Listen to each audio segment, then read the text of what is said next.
आप सभी को राधे राधे, हरे कृष्णा।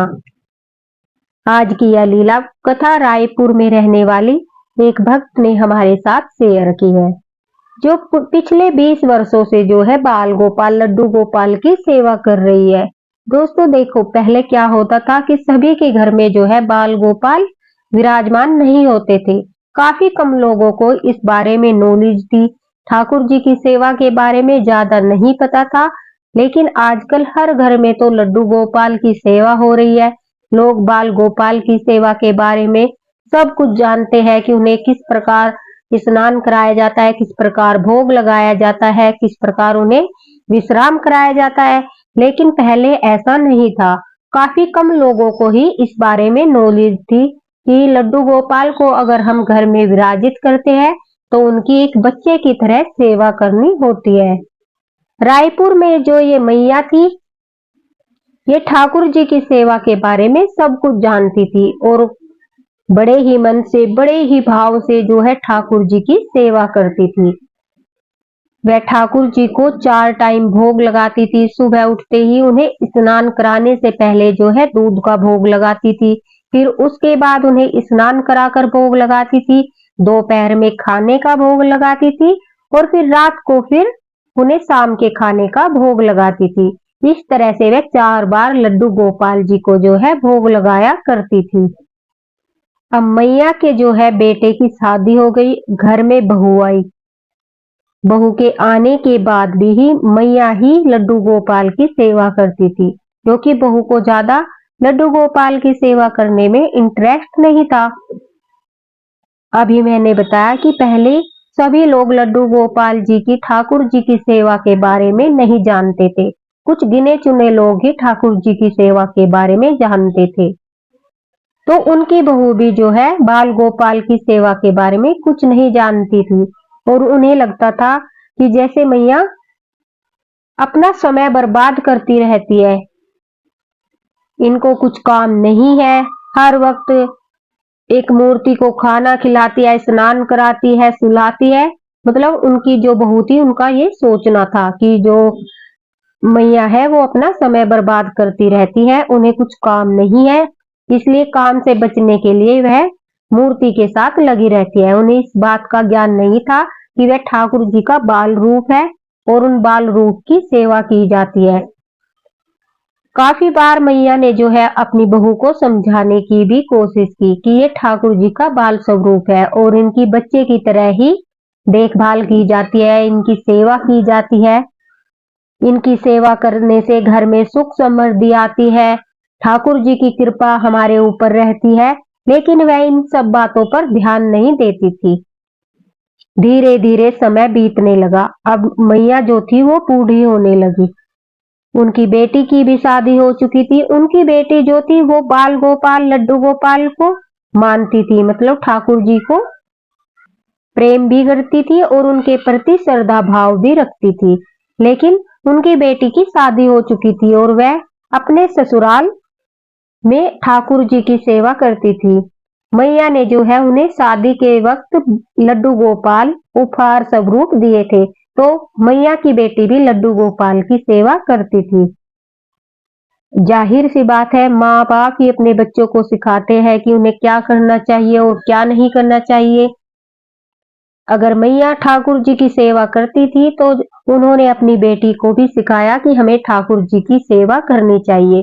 इस वजह से उनकी बेटी भी जो है ठाकुर जी की सेवा करती थी। अब मैया काफी बूढ़ी होने लगी। उनके हाथ पैरों ने जो है काम करना बंद कर दिया। शरीर में कमजोरी आ गई, उन्हें खांसी रहने लगी। बीमारी की वजह से वह रोज स्नान भी नहीं कर पाती थी। तो उन्हें अपने लड्डू गोपाल की जो है चिंता हो रही थी कि मैं तो अब जो है बीमार रहने लगी। अब मेरे ठाकुर जी की, मेरे लड्डू गोपाल की सेवा कौन करेगा? इस बात को लेकर उन्हें चिंता रहने लगी थी। लेकिन एक दिन वह अपनी बहू को समझाती है कि बेटा देखो, ये ठाकुर जी है और मैं पिछले 20 वर्षों से जो है इनकी सेवा कर रही हूँ। इनकी सेवा करने से घर में सुख समृद्धि का वास होता है, घर में खुशियां आती है, किसी प्रकार की कोई बीमारी नहीं आती। मतलब इस तरह से अपनी बहू को समझाने लगी कि वह भी ठाकुर जी की सेवा करने लगे। अब जब उन्होंने समझाया तो बहू ने ठाकुर जी की सेवा के लिए हाँ कर दी कि ठीक है, चलो मैं आप कहती हो तो इनकी सेवा कर दूंगी। यह सुनकर तो मैया काफी खुश थी कि चलो देर आए दुरुस्त आए, बहू को अकल तो आई, अब वह ठाकुर जी की सेवा तो करेगी। मेरी यह चिंता भी ठाकुर जी ने दूर कर दी। अब मैया इस बात को लेकर निश्चिंत थी और अपनी बहू को जो है सारी विधि समझाई कि इन्हें सुबह स्नान कराना है, उसके बाद भोग लगाना है, फिर रात को विश्राम कराना है। मतलब उन्हें सारी विधि समझाई कि किस तरह से ठाकुर जी की सेवा करनी है।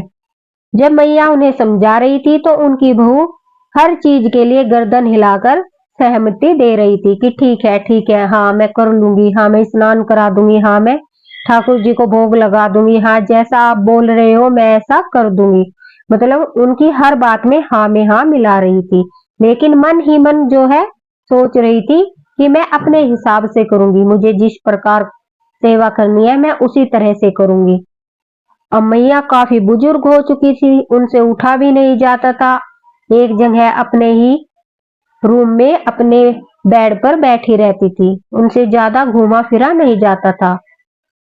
अब उनकी बहू ने 8-10 दिन तो बाल गोपाल लड्डू गोपाल की सेवा उसी प्रकार से की जैसे मैया ने बताई थी, लेकिन अब 8-7 दिन के बाद बहू को जो है यह काम काफी भारी लगने लगा। ठाकुर जी की सेवा करना भारी लगने लगा कि रोज रोज बगैर प्याज लहसुन का खाना बनाना, भोग लगाना, स्नान कराना, यह सब मुझसे नहीं हो पाएगा, ऐसा वह अपने मन में सोचने लगी। पहले ही घर में इतना काफी काम रहता है, सारे घर का काम करना, बच्चों को संभालना, और ऊपर से यह पूजा पाठ की जिम्मेदारी भी माँ जी ने मुझे दे दी। यह सोचकर वह लड्डू गोपाल से चिढ़ने लगी कि बेकार में मुझे कहाँ उलझा दिया कि मुझे इनकी सेवा का कार्य दे दिया, मुझसे नहीं हो पा रहा है। अब मैया तो उठ नहीं पाती थी और न ही यह देख पाती थी कि ठाकुर जी को भोग लगाया या नहीं लगाया, ठाकुर जी को स्नान कराया या नहीं कराया, क्योंकि अब उनके बिल्कुल भी हाथ पैर जो है काम नहीं कर रहे थे। उनसे न तो चला जाता था और न ही ज्यादा देर बैठा जाता था, वह बस लेटे रहती थी, अपने बेड पर लेटे रहती थी। लेकिन वहीं से बार बार वह पूछती रहती थी कि बहू क्या ठाकुर जी को भोग लगा दिया, बहू क्या ठाकुर जी को स्नान करा दिया, बहू क्या ठाकुर जी को विश्राम करा दिया।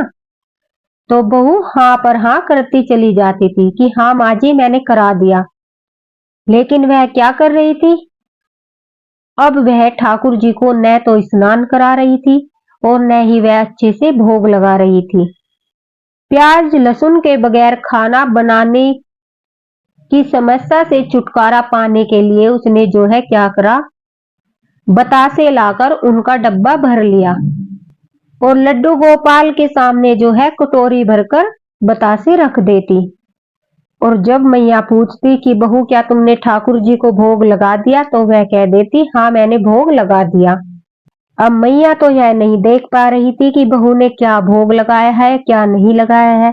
अब जब ठाकुर जी को मैया भोग लगाती थी, वो तरह तरह की चीजें बनाकर भोग लगाती थी, 4 वक्त भोग लगाती थी। पहले स्नान कराने से पहले, स्नान कराने के बाद, दोपहर का भोजन, फिर शाम का भोजन। अब उन्हीं ठाकुर जी को सिर्फ 1 कटोरी बतासे का भोग पूरे दिन में लगता था और वह भोग भी वह रखकर बहू उसे उठाती नहीं थी, वह अगले दिन तक ऐसे ही लगा रहता था। उन पर चींटियां चलती रहती थी, जैसे होता है ना हम कहीं पर मीठा रख देते हैं तो चींटियां आ जाती है, तो उस बतासे की कटोरी में चींटियां चलती रहती थी। ठाकुर जी के सामने रखे हुए भोग में चींटियां चलती रहती थी और उस कटोरी से वो चींटियां चलकर ठाकुर जी के ऊपर भी चलने लगती थी, उनके वस्त्रों पर चढ़ जाती थी, मंदिर में घुस जाती थी। इस तरह से पूरे मंदिर में चींटियां ही चींटियां हो गई थी। बहू का ध्यान सारा काम खत्म करके बातों में ज्यादा रहता था, वह आस पड़ोस में अपनी सहेलियों के साथ बात करना, इधर उधर घूमना, इस तरह की चीजों में ज्यादा ध्यान रहता था। और वह ठाकुर जी की सेवा को बड़े ही हल्के में ले रही थी कि कुछ नहीं होता, मूर्ति तो है, कौन सा यह सचमुच भोग खाती है। माँ जी के पास टाइम था, इसलिए वह 4-4 वक्त इन्हें भोग बनाकर खिलाती थी।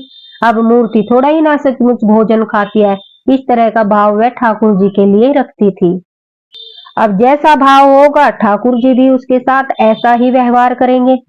न वे बहू को कोई अनुभूति कराते थे, न ही वो अपने दर्शन देते थे, और न ही कोई कृपा बहू पर करते थे। 10-15 दिन तक ऐसे ही चलता रहा। ठाकुर जी को वह सिर्फ बतासे का भोग लगाती रही, वो भी चींटियों से भरी हुई कटोरी का। देखिए ठाकुर जी के साथ कितना बड़ा, मतलब कि कितना बड़ा दुर्व्यवहार हो रहा था कि हमारे नन्हे से प्यारे से ठाकुर जी को, जिन्हें 56 भोग लगाए जाते हैं, जिन्हें तरह तरह के पकवान लगाए जाते हैं, उन ठाकुर जी को वह अज्ञानी मूर्ख पतासे रखकर सोच रही थी कि मैंने भोग लगा दिया।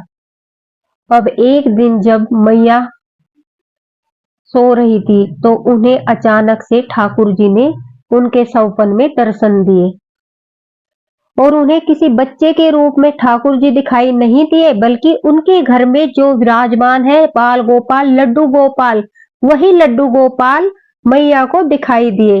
जैसे कि लड्डू गोपाल मंदिर से उठकर अपने घुटनों के बल चलकर मैया के पास आ रहे हैं।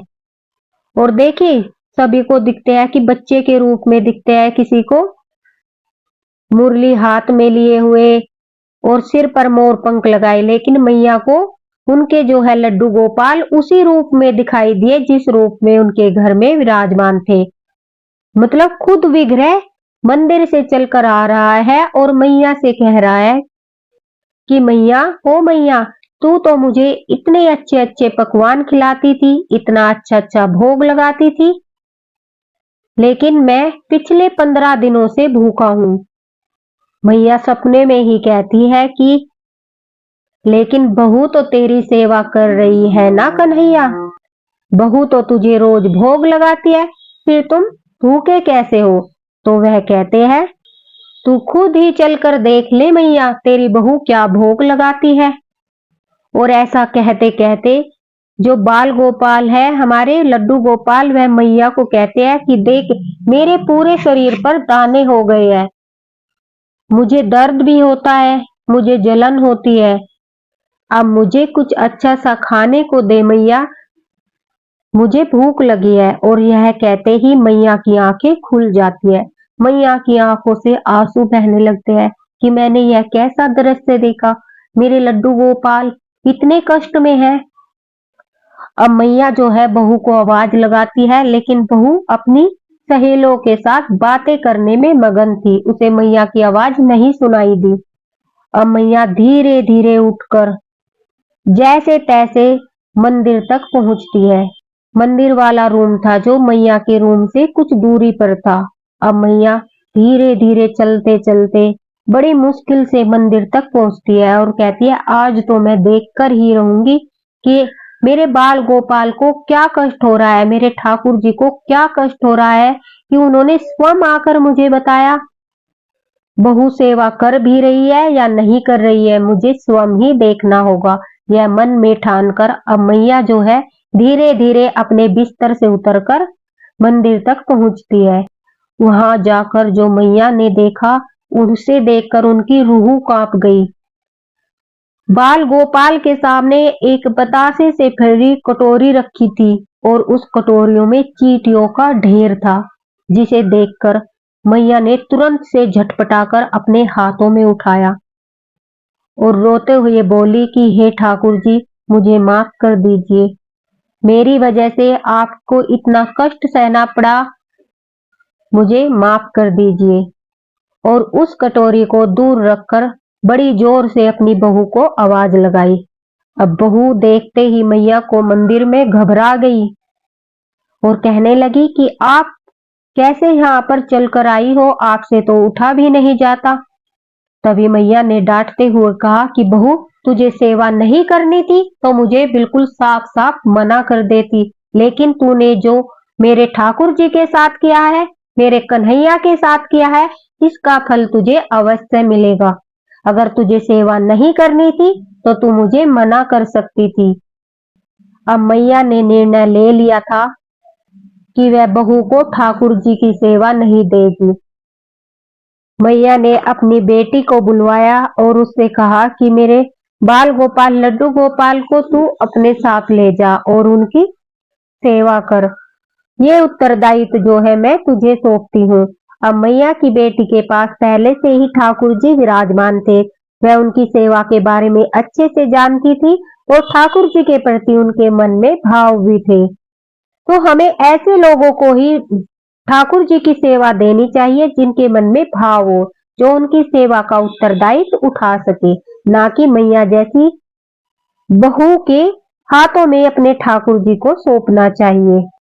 अब यह बात सुनकर मैया की जो बेटी थी वह काफी खुश थी, क्योंकि ठाकुर जी उन्हें जो है सेवा का मौका दे रहे थे और यह उनके सौभाग्य की बात थी, क्योंकि ठाकुर जी बड़े सौभाग्यशाली लोगों को ही दोस्तों अपनी सेवा के लिए चुनते हैं। मैया की जो बहू थी वह उन्हें कहती भी है कि मैं अब आगे से ऐसा नहीं करूंगी, अच्छे से सेवा करूंगी, लेकिन अब मैया को उस पर विश्वास नहीं था। इस वजह से उन्होंने जो है बाल गोपाल लड्डू गोपाल अपनी बेटी को सौंप दिए और अब मैया की बेटी ही लड्डू गोपाल की सेवा कर रही है। मैया को इस बात का बड़ा दुख है कि अब ठाकुर जी उनके घर में नहीं है, उनकी सेवा का उत्तरदायित्व उनकी बहू ने नहीं उठाया। लेकिन दूसरी ओर उनका मन भी प्रसन्न है कि उनके ठाकुर जी एक ऐसी जगह पर है जहां पर उनके प्रति श्रद्धा भाव है, भक्ति है, विश्वास है और पूर्ण रूप से उनकी सेवा हो रही है। यह प्रसन्नता भी उनके मन में है। तो दोस्तों, लड्डू गोपाल की सेवा किसी को देने से पहले अच्छे से यह सोच ले कि वह इस उत्तरदायित्व को उठा पाएगा या नहीं। उसके बाद ही अपने ठाकुर जी की सेवा दे। और ठाकुर जी अनुभूति भी उन्हें ही कराते हैं जिनके मन में भाव होते हैं, उनके प्रति श्रद्धा होती है। जो उनके प्रति भाव नहीं रखते, श्रद्धा नहीं रखते, उन्हें जो है ठाकुर जी अनुभूतियां भी नहीं कराते, न ही उन्हें कभी दर्शन देते हैं। और मैया की बहू तो बड़ी ही दुर्भाग्यशाली है कि उन्होंने स्वयं ठाकुर जी को अपने घर से जाने दिया। उन्हें ऐसा नहीं करना चाहिए था, बाल गोपाल को नहीं जाने देना चाहिए था, क्योंकि ठाकुर जी ने उन्हें सेवा का एक मौका दिया था। मैया पिछले 20 वर्ष से उनकी सेवा कर रही थी, तो ठाकुर जी ने भी एक मौका पहले उसी परिवार के एक सदस्य को दिया। देखिए, यह आश्चर्य की बात है कि ठाकुर जी ने पहला मौका सेवा का उसी परिवार की सदस्य को दिया ताकि वह उसी घर में रह सके और अपनी कृपा बनाए रखे। लेकिन उनकी बहू वह उत्तरदायित्व नहीं निभा पाई, तो उन्होंने अपनी सेवा के लिए जो है मैया की बेटी को चुन लिया। तो इसलिए ध्यान से लड्डू गोपाल की सेवा कीजिए, उन पर श्रद्धा और विश्वास रखिए, उनकी पूरे प्रेम से सेवा कीजिए, अन्यथा वह घर से जाने में जरा भी समय नहीं लगाते। ऐसी ही लीला कथाएं सुनने के लिए हमारे साथ जुड़े रहिए और वीडियो को शेयर अवश्य करना, ताकि हर लड्डू गोपाल भक्त तक यह वीडियो पहुंचे। इसी के साथ राधे राधे। अगर आप भी अपना वीडियो कोई शेयर करना चाहते हैं, अपनी कोई लीला कथा शेयर करना चाहते हैं, तो दोस्तों फेसबुक लिंक डिस्क्रिप्शन बॉक्स में दे दिया है, आप फेसबुक पर हमें शेयर कर सकते हैं। राधे।